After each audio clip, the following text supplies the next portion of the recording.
मैसले magic and मैसल episode 8 की शुरुआत में हम लोग वही बंदे को देखते हैं जिसको हम लोग पिछले एपिसोड की एंड में देखा था। वो बंदा अब ओरका डोम की एक मैग्मा मास्टर के साथ लड़ा होता है उसकी कॉइन को लेने के लिए। तभी वो मास्टर अपना मैजिक से उस बंदे के ऊपर हमला कर देता है, पर वो बंदा अपने एविल आई को एक्टिव कर देता है और अगले सीन में हम लोग देखते हैं उसने उस मास्टर को हरा के उसकी कॉइन को छीन लिया है। इस सीन चेंज होता है और हम लोग लेंस को देखते हैं जो कि मैस को मैजिया लोपोस के बारे में समझा रहा होता है और वो कहता है कि मैजिया लोपोस के लोग काफी पावरफुल होता है। उन लोगों के ऊपर हम लोग डायरेक्ट हमला नहीं कर सकते हैं क्योंकि स्कूल हर एक डॉम की लोकेशन को छुपा के रखता है, इसलिए हम लोगों को ही उन लोगों की लोकेशन पता लगाना होगा और उनसे उनकी कॉइन छीनना पड़ेगा। फिर हम लोग मैस को देखते हैं जो कि क्रीम पॉप बना रहा होता है और लेंस की बातों में ध्यान नहीं देता है। फिर लेंस मैस से कहता है तुम्हारे एडमिशन हुए 1 महीना हो चुका है, ये लो तुम्हारा डॉम रॉ पहन लो। फिर मैस कहता है वो लोगो। फिर लेंस उससे कहता है ये लोगो नहीं है, ये एल्डर की मार्क है और ये लेटर है जो कि लोगो में बदल चुका है और मैं आशा करता हूँ ये तुम्हें और भी कॉन्शियस बनाएगा। तभी वहाँ पर लेमन आता है और उन दोनों को अपने साथ इन्फर्मरी में टॉम के पास बुला के ले जाता है और वो लोग देखता है कि टॉम की काफी बुरी हालत है। फिर लेमन टॉम से पूछता है तुम्हें क्या हुआ। फिर टॉम कहता है सच बात बताऊं तो मुझे कुछ याद नहीं, पर मैं जब उठा मैं यहाँ आ गया, मुझे बस इतना याद है ये रात को हुआ था। मैं जब रात को सोया था तब मुझे एक सपना आया था कि मैं एक बॉक्स के अंदर कैद हूँ और मैं पूरी तरीके से कॉन्शियस था पर मैं बात नहीं कर पा रहा था। ये सुनकर लेमन उससे पूछता है कि आप फिजिकली तो ठीक हो ना, जिसपे टॉम कहता है ऐसे तो मैं ठीक हूँ पर मैं अपना मैजिक को टेम्पोररी यूज नहीं कर पा रहा हूँ, मैं मुश्किल से अपना मैजिकल एनर्जी को फील कर पा रहा हूँ। ऐसा लग रहा है कि मेरे मैजिकल एनर्जी को किसी ने खींच लिया है। जिस पे लेंस कहता है बाकी सभी लोगों के साथ ऐसा ही हुआ है। वहीं पर हम लोग देखते हैं वहाँ पर और भी लोग सोया हुआ है। तभी टॉम बताता है कि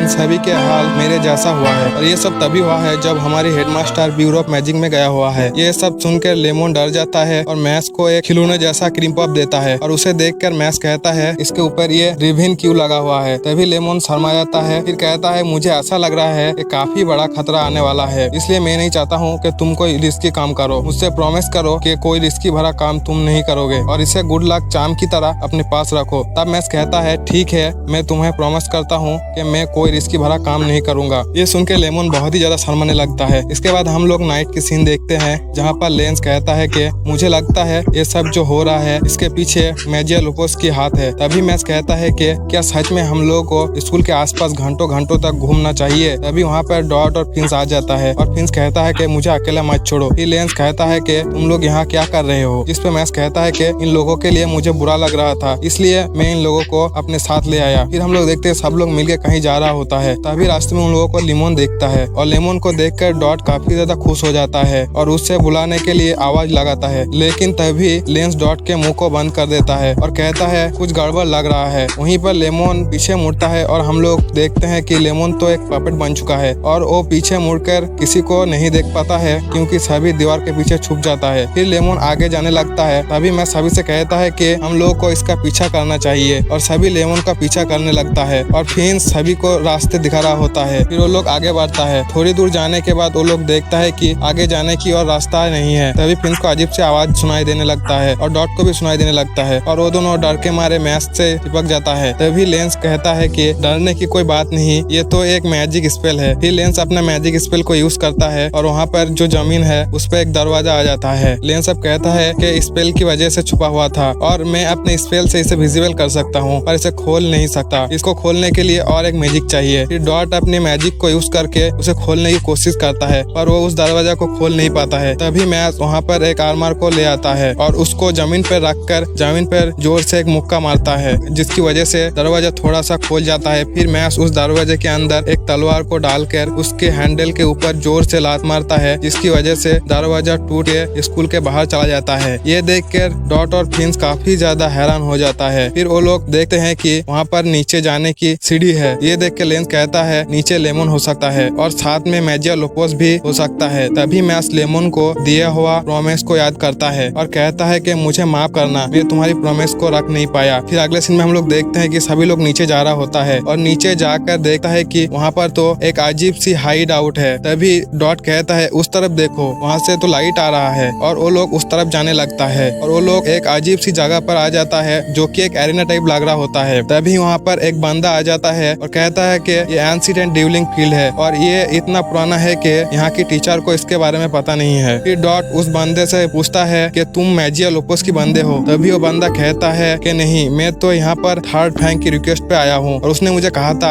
कि मैं तुम जैसे घुसपैठियों को खत्म कर दूं। अगर तुम लोग को आगे जाना है तो मेरे साथ कॉइन के लिए चैलेंज लगाना पड़ेगा और एक बात याद रखना, मैं तुम लोगों को कभी आगे जाने नहीं दूंगा। फिर लेंस कहता है कि ठीक है, मैं तुम्हारे साथ फाइट करता हूँ। तभी डॉट कहता है कि रुको, मुझे जाने दो, ऐसे भी मुझे हैंडसम लड़के पसंद नहीं। और डॉट उसे फाइट करने के लिए जाता है और सभी उससे गुड लक कहता है। जिसके बाद डॉट सामने आकर उस बंदे से पूछता है कि क्या तुम्हारे पास कोई फैन क्लब है। जिस पर वो बंदा कहता है क्या तुम मेरे अट्रैक्टिवनेस से जलन फील कर रहे हो। जिस पर डॉट गुस्सा हो जाता है और कहता है कि हाँ। जिसके बाद वो बंदा डॉट से कहता है कि तुम जलो, पर मैं तुम जैसे बंदों से नहीं हार सकता क्योंकि ना ही तुम्हारे पास दिमाग है ना ही चेहरा है। फिर वो बंदा अटैक करने के लिए रेडी होता है। फिर सीन चेंज होता है और हम लोग ब्यूरो ऑफ मैजिक को देखते हैं। वहीं पर हम लोग ब्यूरो की हेड को देखते हैं जो कि हेड मास्टर को बुलाकर बताता है कि मौत की सजा हुए 6 कैदी हेड टैक्टिस जेल से भाग चुका है और वहाँ की गार्ड को भी मार दिया और उन लोगों को भागने में मदद किया है इनोसेंट जीरो ने। यह सुनकर हेड मास्टर शॉक हो जाता है। फिर वापस से हम लोग डॉट और उस बंदे की फाइट देखते हैं। फिर डॉट उस बंदे के ऊपर अपने फायर बॉल से हमला कर देता है पर वो बंदा अपने मैजिक से रोक लेता है। फिर वो बंदा डॉट से कहता है कि तुम वही बंदे हो ना जिसने सिल्वा को हराया था। यह सुनकर डॉट मन में कहता है कि मैंने नहीं, उससे तो मैस ने हराया था, सिल्वा ने तो मेरी बुरी हालत कर दी थी। फिर वो बंदा डॉट से कहता है कि मैं तुम्हें बता दूं, मैं सिल्वा से काफी ज्यादा पावरफुल हूँ। फिर डॉट कहता है कि कुछ भी हो जाए मैं तुम जैसे से कभी नहीं हारूंगा। फिर वो बंदा कहता है कि पर तुम मुझसे जीतोगे कैसे। फिर डॉट अपने मैजिक का यूज करके उस बंदे की चारों ओर काफी ज्यादा ट्रैप लगा देता है और कहता है कि अगर तुम इन मार के ऊपर पैर रखोगे तो ये फट जाएगा। फिर वो बंदा सोचता है कि मैं तो यहाँ से नहीं हिलूंगा, फिर डॉट मुझे इसके ऊपर लाएगा कैसे। फिर वो बंदा डॉट के ऊपर हमला कर देता है और डॉट उसकी मैजिक में बुरी तरह फंस जाता है। तभी हम लोग देखते हैं कि डॉट की जो ट्रैप है वो फट जाता है और डॉट उस बंदे की मैजिक से बाहर निकल जाता है। फिर डॉट कहता है कि मैंने तो ये सभी टाइम बम लगाया और मुझे यकीन नहीं था कि ये बम इतना अच्छे टाइम में ब्लास्ट होगा। ये कहने के बाद डॉट और भी सारे बम को एक्टिव कर देता है और वहाँ पर एक बड़ा सा ब्लास्ट हो जाता है। फिर ब्लास्ट होने के बाद हम लोग देखते हैं कि वो बंदा आराम से बैठा हुआ है। तभी अचानक से डॉट और सभी के पैर जमीन में धंसने लगता है और वो लोग जमीन के अंदर अलग अलग जगह पर चला जाता है। फिर लेंस को उन लोगों की प्लान समझ आ जाता है और कहता है कि इन लोग हम लोगों को अलग अलग कर रहा है। तभी वहाँ पर एक बंदा आ जाता है और लेंस से कहता है कि मुझे तो मैच के अंदर इंटरेस्ट था पर अब मुझे तुम्हारे साथ लड़ना पड़ेगा और कहता है कि मेरा नाम ओर्थ है और मैं मेजिया लुपोस की थर्ड फैंग हूँ। अगर तुम कमजोर हो तो मैं तुम्हें कभी एक्सेप्ट नहीं करूंगा। फिर हम लोग डॉट और फिंस को एक साथ देखते हैं जो कि नीचे आके गिरता है और वो लोग देखता है कि उनके सामने 2 मेजिया लुपोस के लोग हैं। वहीं पर एक लड़की जिसका नाम लाभ क्यूट जो कि फिफ्थ फैंग है और दूसरा बंदा जिसका नाम है माइलो जीनियस और वो फोर्थ फैंग है। तभी फिंस रोने लगता है और कहता है कि ये दोनों तो डबल लाइनर है, अब हम लोग नहीं बचेंगे। फिर डॉट कहता है बिना लड़े तुम कैसे हार मान सकते हो, मैं इस वर्ल्ड का मेन कैरेक्टर हूँ, मैं इन लोगों को अपने पावर दिखाऊंगा। तभी वो लड़की खुश हो जाता है और कहता है कि मुझे अपना पावर दिखाओ। फिर दूसरे तरफ हम लोग मैच को देखते हैं जो कि उसी बंदे के पास आ जाता है जिसको हम लोग एपिसोड की स्टार्टिंग में देखा था। फिर वो बंदा मैच से कहता है कि मैं मेजिया लुपोस की सेकंड फैंग हूँ और मेरा नाम एबीएस रेजोर है और कहता है हम लोग जब पिछले बार मिले तब मुझे पता चल गया था कि तुम्हें मैजिक यूज करना नहीं आता। इस पे मैच घबरा जाता है और कहता है कि तुम्हें किसने कहा कि मुझे मैजिक यूज करना नहीं आता, मुझे मैजिक यूज करना आता है। फिर एबीएस कहता है कि मुझे भी मैजिक यूज करना नहीं आता, मुझे पता है कि तुम्हारे पास कोई रीजन होगा यहाँ पर आने के लिए, लेकिन मेरे पास भी रीजन है जिसको मुझे पूरा करना है। जिसके बाद एबीएस अपना तलवार को उठाता है। फिर मैच कहता है कि तुम मुझसे लड़ना चाहते हो, ठीक है फिर रेडी हो जाओ मुझसे हारने के लिए और यहीं पे ये एपिसोड खत्म हो जाता है।